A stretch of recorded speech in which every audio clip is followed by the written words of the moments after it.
The question arises, what will change the world?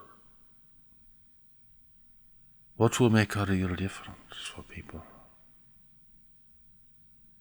What can set humanity on a positive and constructive course? A course so different from the course it is following at this time and has been following for so very long. What will change the world? Not merely change its circumstances, for the great ways of change will change that. What will actually alter the course of humanity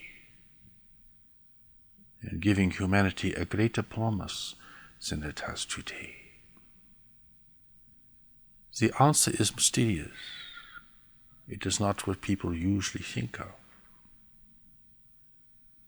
It is not great economic movements, great social change, great political platforms, new government. All these things can change the circumstances for citizens, but these changes come with a great price, a great upheaval, loss of life and tremendous suffering, and the outcome is more often than not a great improvement for the peoples of a nation. You can alter people's circumstances to make life a little better or much harder. But that is not what we speak of here today. What will change the world is not simply what will change the circumstances of the world, for that is already underway. The world has changed and will change. What we speak of is what will bring a great improvement, setting a new course of human destiny and a greater promise for the human family.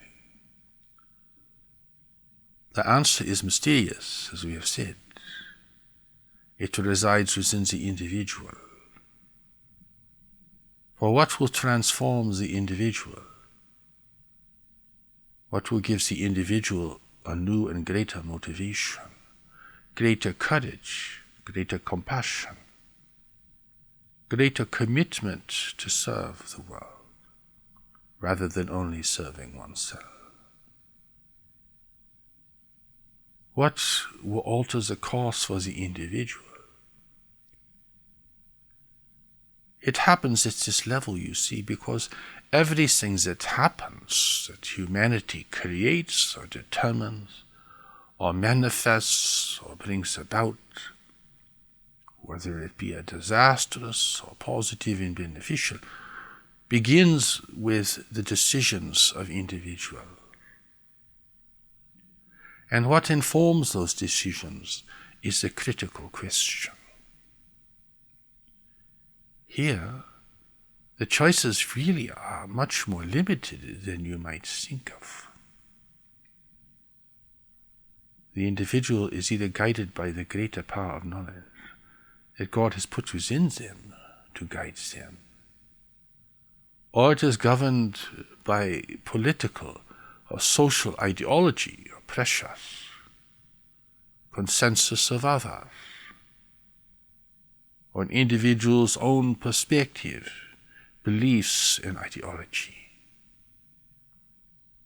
Here you have knowledge, this mysterious power and force that lives beyond the realm of the intellect. And then you have all the world's thinking and beliefs and ideologies, social pressure, social conditioning, everything else. If you want to have a world as it is now and as it has been, toiling along with tremendous human waste and loss and suffering, you will follow the world's teaching and ideology. If you want our future like the past, only bigger and more difficult and more problematic, you will follow these things. The choice is fundamental. It is not one ideology over another, one religion over another, one set of beliefs over another. It's not one nation over another, one political system over another. The individual is what will make all the difference, because everything that happens, that humanity does, is made by individuals who make decisions, and those decisions, whether they are made on an individual or a community or a national level, make all the difference in the course that humanity will follow, and in the outcome and the consequences it will have to face. People didn't think of this because they think power is political power, economic power, and social power, upheaval, revolutions, changes of government and political programs, striving for power, the competition for power and precedence. This is what people think changes the world. But this has produced a more of a consistently destructive approach to life over time. So what will change the world to give humanity a greater promise? It cannot be everything that you are doing now, the consensus, for that will just produce more of the same. More blind, foolish, exploitive behavior, more destruction to the world. It must be something else, something people do not think of, something that is not embedded in their ideas or beliefs, something that is not a product of philosophy, ideology, religion, or political orientation. The power and the presence of God has been placed in each person in a deeper intelligence called knowledge. This is not a product of your worldly experience. This is not something you could use and manipulate. It is not a resource for you to use. It is power and presence that can guide your life, change your life, alter the course of your life, change the whole way you relate to life, to yourself, and to others. It is this transformation that will make the difference, because the people who experience this will have an impact upon the world that will be very different from the impact they created before. And they will have a much greater and more profound impact. They will demonstrate through their service, their presence, and their state of mind a very different kind of experience of life. They will add strength where there is weakness. They will add inspiration where there is none. To teach the way of knowledge to people is to give them the tools and the pathway of liberation. Liberation from the dreadful weight of their mind, their fear, their grievances, their social and political oppression.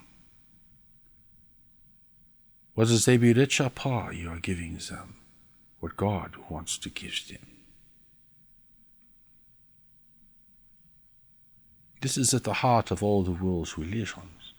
But the world's religions have become so overlaid with other beliefs, with fantastic symbology, with mythology, with ritual, with political persuasion and oppression.